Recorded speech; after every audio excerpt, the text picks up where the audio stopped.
What would you do if money was no object? What would you do?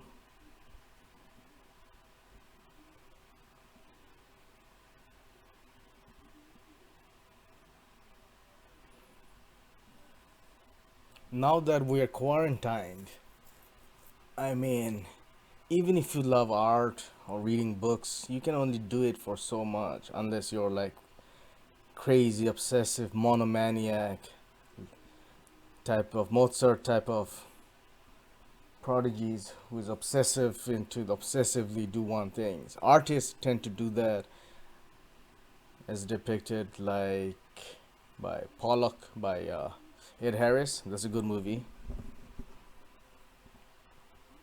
Fuck Modigliani. I think that's what he said. Or fuck Picasso. Or no, Modigliani was another movie that I was watching. And then there's the Frida Kahlo movie.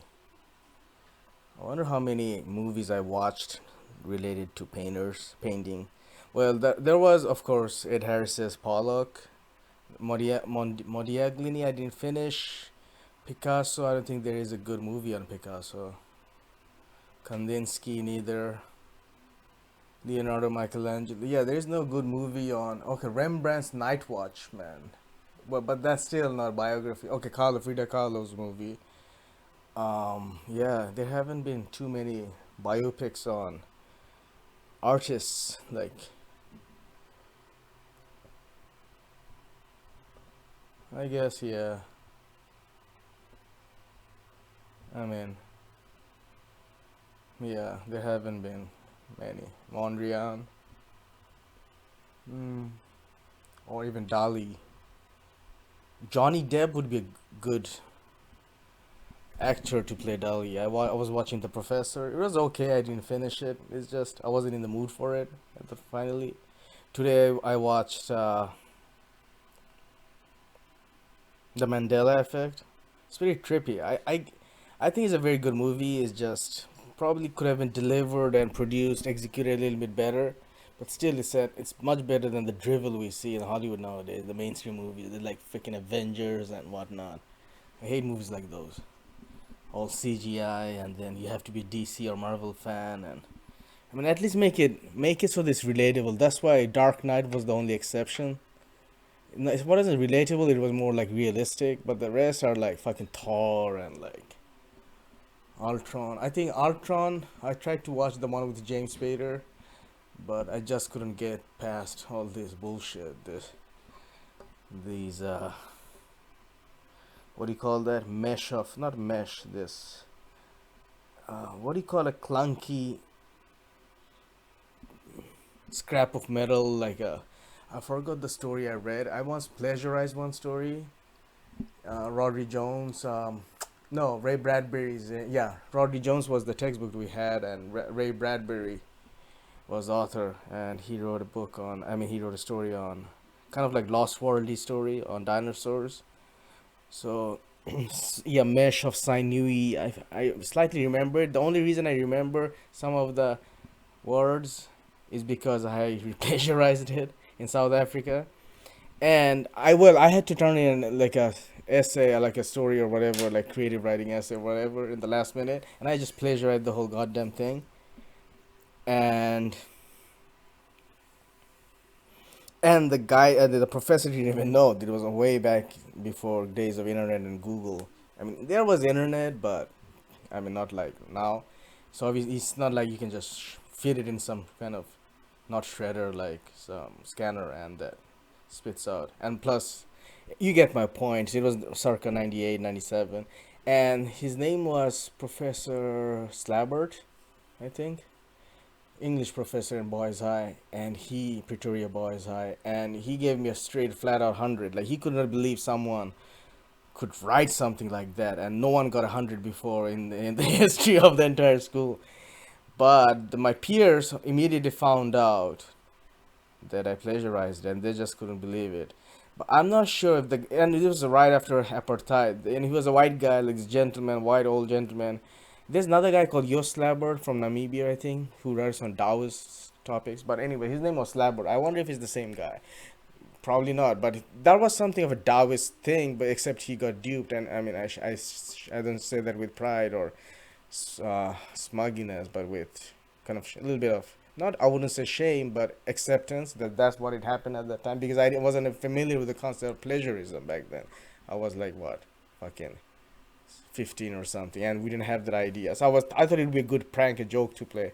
But my peers, black or white, immediately found out. And some of the white boys, they were like, oh, I can't believe Mary got an 100. That's amazing. And some were giving genuine compliment. But now, after I came to America, I realized, and every you join high school, the first thing you get, anti-plagiarism things, and this sermon and everything, righteously so, I guess. Yeah, because yeah, you should give credit to whom it belongs. And then, as soon as I understood, took the got hold of the grasp of plagiarism, I was horrified that this is something I actually did without being aware of it, conscious of it. So, and the guys were saying, the black kids in the South Africa, like, hey, he it's not his. And the guy actually got mad, and now it just makes I'm just embarrassed just to even. And that's the thing. Here I thought I was this goody goody guy with glasses, like looking like Harry Potter with bangs and everything. But that is a sort of criminal behavior we engage in without even being aware of it sometimes. Because I guess that's what, the steps: unconscious awareness, conscious awareness, conscious awareness, the four steps, like, and then you become conscious of the fact that you're conscious. That's the highest level of mastery. So in our logic class, like, I think symbolic logic class or something to do with logic, epistemology or something, because we had the same professor. He was saying how this guy got busted by the dean for plagiarism, and he had to write an essay. So guess what he did? He plagiarized the he plagiarized the essay by another guy on writing an essay on plagiarism for plagiarizing. That's a good story to give in a logic class. The meta, sort of the meta aspect of it. I mean, I wonder. And then one kid asked, like, student in the class asked if he if he got busted for doing that. I mean, yeah, he did actually, but I mean, I don't know if he had to write another essay on that. That's funny. Yeah, plagiarism is serious business, but at the same time, we don't have nothing new can be invented under the sun, right? We just tweak here and there. Like, just think of like car, Ford. Ford was the first, and then we have all these brands, and we hold all these features, and then it just gets minutely small, like where we like patent a screwdriver or certain, or even Allen key. I'm sure Allen keys are like patented. That's why it's called Allen, I guess, after name Allen. I wonder. And then Allen key, Allen wrench, or I wonder how many types of, if there are variations of those sort of hex key. Yeah, I'm not good with tools, cause. And then I wanted to get a set of wood engraver, like a V chisel. Yeah, that's what it's called. And ultimately, I found at Harbor Freight. Home Depot doesn't have it, and they had a beautiful kit for woodworking. I wish I could have bought it. It was like only $10. But I mean, if you have a flat surface and you can just chisel, not chisel with a V chisel, just engrave like outline. And I once I tried it. I tried it with a sharp scissor. Was it scissor? No, it was the nail clipper thingy. That, when when you have abrasive nails and you wanna scrape it. Ziston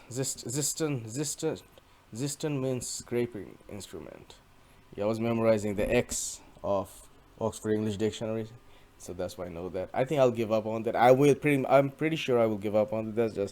That's not what. That's a massive waste of time, and I don't want to do that anymore. Memorize all 20 volumes. So scraping. So I was doing that and I made this. I think it was Inca or some one of those weird symbols, but it wasn't. It was faint. If it only, it's a nice skill to acquire and a hobby.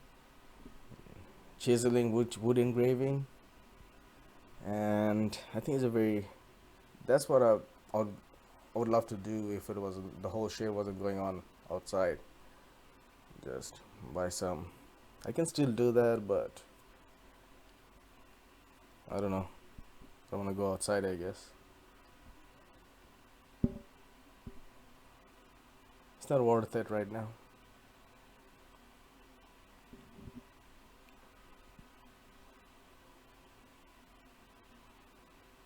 So, scraping instruments. I wonder how many types of scraping instruments are there. And so, oh, I got sidetracked because I wanted to talk about the part of nail. There's meniscus and ulna. Is ulna? No, not ulna. Meniscus and lumula, something like that. Lumula is the one with the no. Meniscus is the moon-shaped one. I'm sure it's funny. It's not funny. It's just amazing how even simple thing as nail can have different parts. Like, and I think if you're into nail polish business, you know the parts separately, distinctly. Cuticle is another one, nail term. I wonder what other. There is also keratin. Keratin is what nail is made of. Meniscus and lumula is. Am I making that up? Lumula or and nail. I wonder what those striations on nail are called. Those, those. Yeah, I'm sure that have a name too.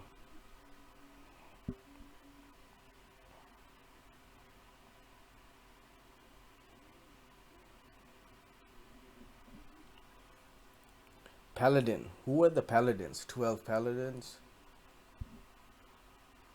Paladin rhymes with Aladdin.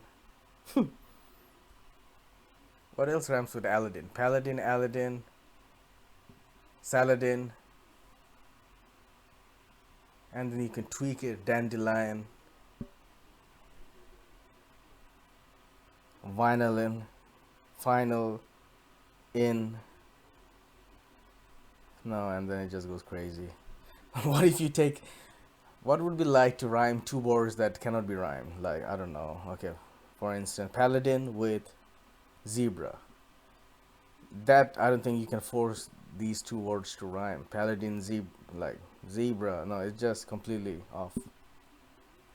And what if it was toenail? Toenail with paladin. No, you can probably then you can do a multi rhyming, like what do you call those? So it has to be zebra in the jungle versus paladin in the paladin of my uncle, avuncle or paladin in the.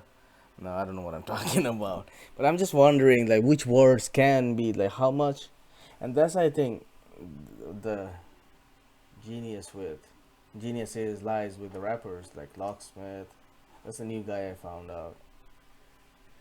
Obviously, there's Eminem. Who are some of the best freestylists? Obviously, there's Black Thought, and then there was this. I forgot this guy's name with this. I'm not much up to date with rappers right now, even though some of them are good ones right now. Juice WRLD died, right? How did he die? I wonder how Juice WRLD died. But who's the guy I'm thinking of? Oh my god. And then Nipsey Hussle died. Yeah. I mean, like when these people passed away, it's so abstract for me because I'm not up to the whole. That's when you know you're growing old, because you can't even relate to any of the not the, and then you increasingly become bitter and cynical because you can relate and you feel outdated and jaded. But I guess you have to find things that you still like doing, and that brings me to the answer to my question: what would you do if money was no object? you'd be, you'd be, you'd fucking you troll all day.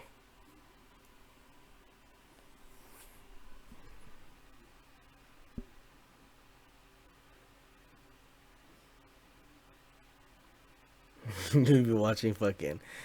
Oh my god. That's a good question to ask actually right now. What would you do if money was no object? Kind of like the question, what's his name? R.H. Bly asked a monk, "What would you do if you know for a certain that the world was coming to an end?" Alan Watts narrated that, and the guy said, "Would you like company of a beautiful girl? Would you like a dinner? Would you like some wine? Would you perhaps like to read a book or paint?" And the guy said, "No, I'll do jazzin." He said, "Are you sure? Would you like some music or anything?" He said, "No, I'll just do jazzin." So I guess that's like, and that's the futility, frailty of self improvement. I mean, no matter, you can't change who you are. In order to do that, you have to change your subconscious mind. But why bother? It's like, why not just? It's like you're taking this whole your whole life's memories, and that's why I'm not a proponent of killing the ego concept. Like, ego is the enemy shit. Just accept your life for what it is. What it is. I mean, yeah, big deal. You have a bad, shitty program. What can you do about it? But even with that shitty program running in the back of your head, you had some amazing, beautiful memories in the past. I want to focus on that. But then you'll say, but because of my shitty programming, I can. And that's, it's not as, black and white, delineated, cut and dried, pigeonhole, cookie cuttered concepts. That's the problem with concepts and like anything, academia obviously, and periodicals, any journal entries, even people who writes books. That's why the Taoist world would be so anti like anti intellectualism for it, and there's a reason for it, because it's not like our brain works like that. We have a subconscious mind, we have a conscious mind, and then we are positive or negative, we're thinking. It just is. Ceci n'est pas un peep, Magritte. I mean, it is. Or Quine, I mean, not Quine, Tarski. Snow is white. I mean, sometimes the only way to define something would be just to say it or be it. You can't replicate it. So I have a pencil in front of me. The only way I can convey this to someone is even if suppose he was blind. Obviously, he cannot see it. I mean, so I could name it pencil in different, either in Polish or Russian or Chinese, and that's the distinction of syntactic and semantic, right? So syntax, semantics, syntactic, semiotic, symbolic.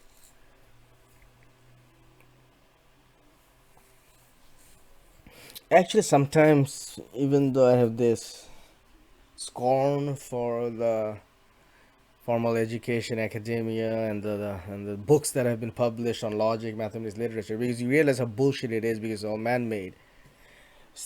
Some of the ideas are pretty far-fetched and wide, like Koenig's lemma, Paris-Harrington theorem. There have been some great ones actually. I mean, if you can follow the logic, like, but Lopes theorem, and then fucking Lopes theorem, Lopes paradox. Is that it?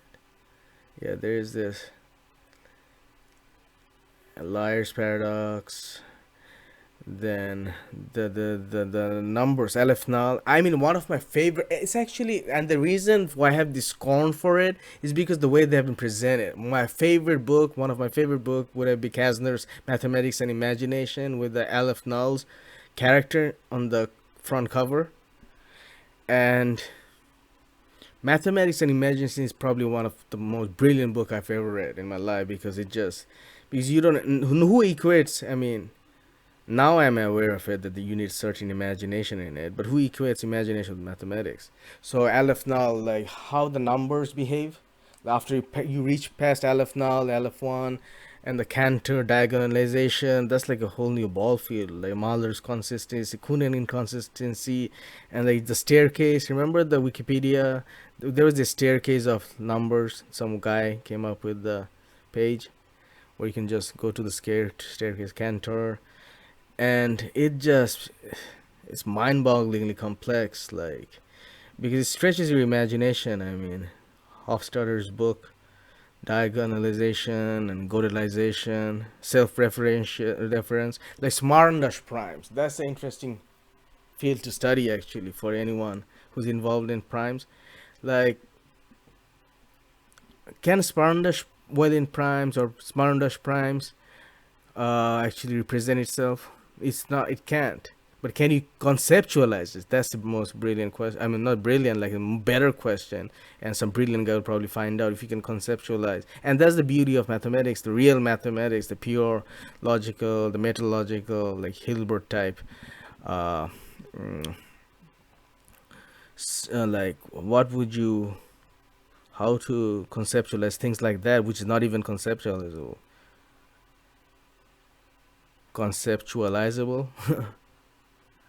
um, Like some I don't even understand what the hell they're talking about. Mostowski collapsing, and because and imagine, and obviously I don't study them, the machinery of it, the people who actually do delve and dwell on it. It's it's the greatest high you can get. Like when especially in the field of philosophical, mathematical, logical area, like where they overlap. Like I wonder how Russell and Whitehead would be feeling when they're composing their Mathematica Principia, is it Principia Mathematica, and then they found out that all those were bullshit. They're corresponding with Frege, I think, or Frege, or and then there was Wittgenstein. He used to think about if trees planted randomly can encode sequence, can they give meaning? I think that's what he, or probably I'm putting words in his mouth. Imagine the raindrops on the windshield. Do they exhibit a pattern? Is that a scattering analysis? No, I don't know. And then there's splatter. Is it splatter or spatter analysis? You have to be if you want to be a sniper, you gotta know a lot of all these things and like trigonometry, wind velocity. You have to know certain maths. So I used to imagine this, visualize this super intelligent snipers who are a master in all this philosophy, math, who's super ripped, super good looking, and like Navy SEAL, obviously past buds. Like he just does buds in the weekend just for like for fun, like that kind of like Superman. How many can actually really reach the level? And who has reached the level? Who is like probably like born type of people, or like James. No, I mean James Bond is not special forces like Navy SEAL, but people like that.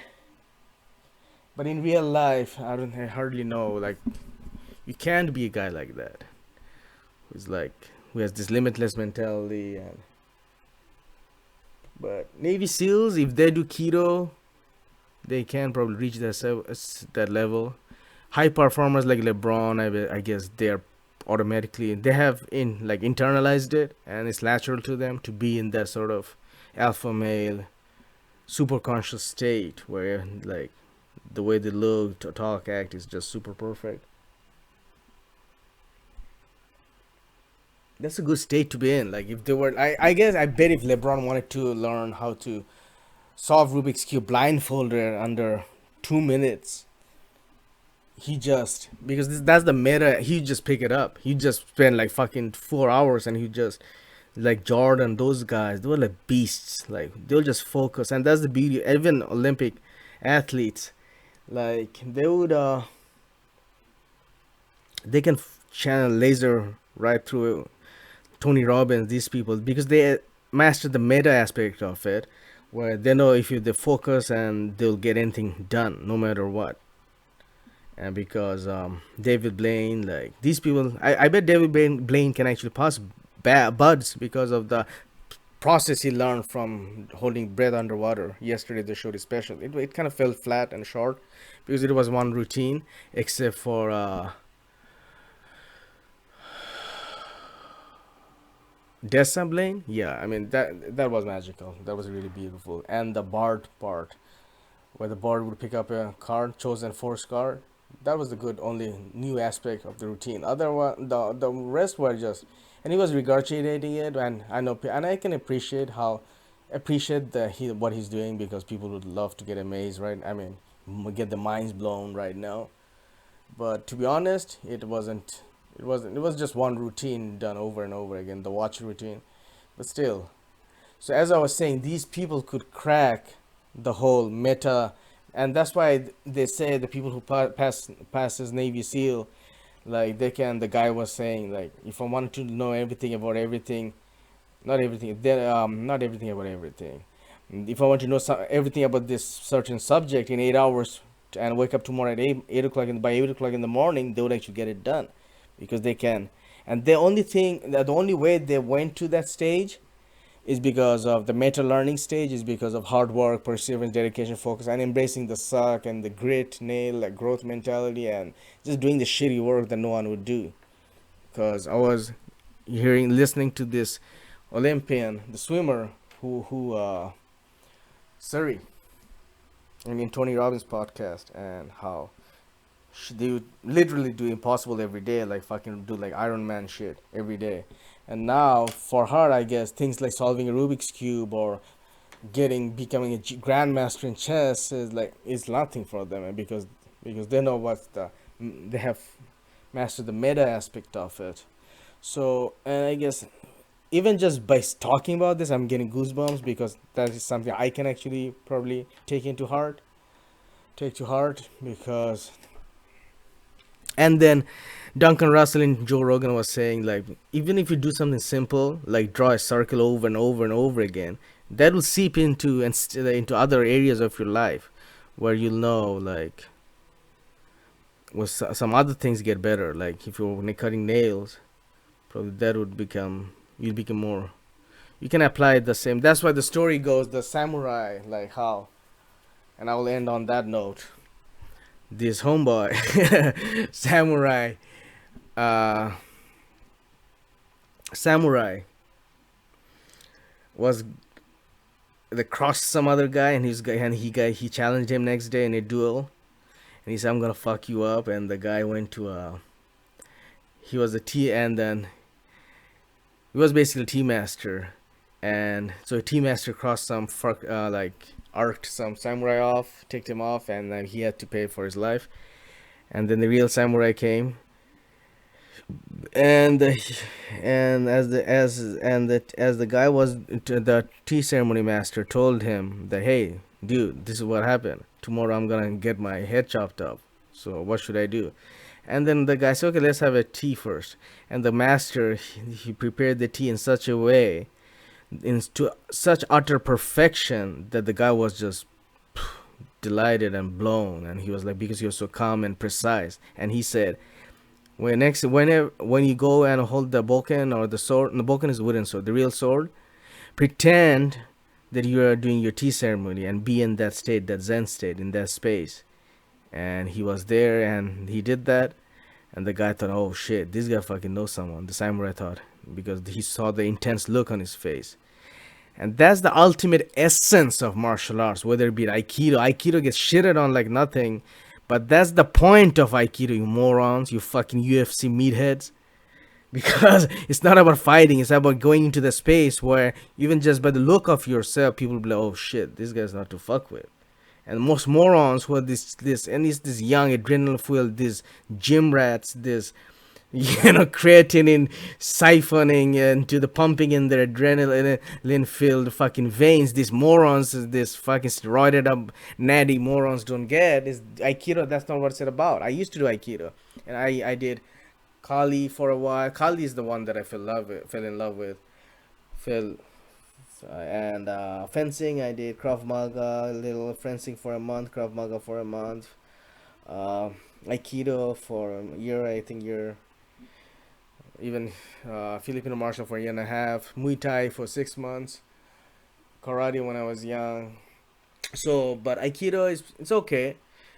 Same with archery, like Bushido, like not Bushido, Kendo and Ayado. Like you want, the whole point of it is not to pass the test, but to get into the state where you know you're the shit, into that state. And Olympians can get to that. David Goggins, Blaine, Tony Robbins, these people have mastered that art. As much as sometimes I'm in a bad mood and I shit on them, but yeah, I think much respect to those people for cracking that and not feeling disempowered. I mean, cause what gives meaning to life? Ikigai. Like in this quarantine state, we all need some. We all need to have some something to not to keep us sane and not to go fucking haywire and crazy and do some bad shit things and just cause.